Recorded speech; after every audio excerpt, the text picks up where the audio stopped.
The Lampadati Casco came out with the GT Online Heist update. Now that was quite a while ago, but I still think that the Casco is a good drive. In my opinion, this car's not worth purchasing, but in the future, if it should ever come on the podium or the prize ride challenge, I definitely think you should get it. Now, I wouldn't purchase something like this because of its age. This car was one of the cars that didn't age well. As you can see on the customization, I have yet to put a body modification on the car. Rockstar just simply didn't put any of them. So it's really just wheels and then color. So if you don't have a nice color and you don't have wheels, your car kind of blends in. So it falls into that category. And then because the performance isn't the best, many other cars came out after this, such as a Turismo Classic. And then that car even has an HSW option if you're on next gen. So let's have some fun. Even though the snow is still on the floor, I definitely wish Rockstar would remove this by now. But driving the car, as I took it out of my garage, I started having fun with it again. I kind of remembered, oh, it has a nice soundtrack. That's one thing I can give it. The double clutching or the brake boosting, whatever you want to call it, is very strong on this one, so you can absolutely abuse it like I am doing now. Back up, back to back, back to back, back to back. It just never fails.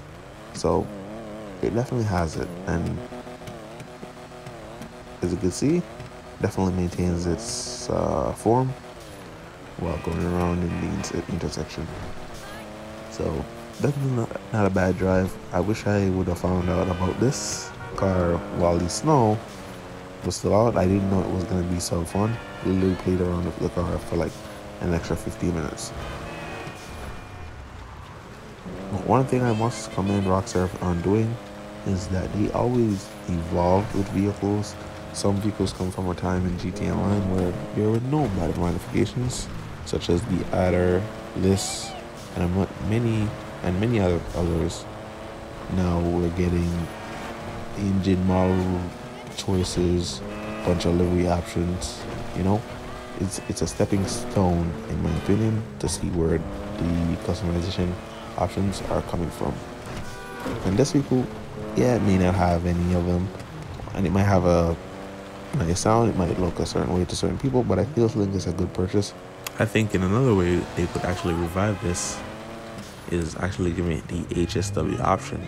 Now, nothing too crazy. It doesn't have to be the fastest HSW vehicle out there, but just a little bit more oomph or like an emphasis in the speed. Definitely recommended, or not recommended, needed for this one. So that being pretty much it, let's take a look at the interior and see. Pretty basic. It's still basic, but it fits the characteristics. Definitely liking how Rockstar did what they could with what they had at the time. Definitely when the Heist update came out, remember we weren't even on PS4 and Xbox One yet.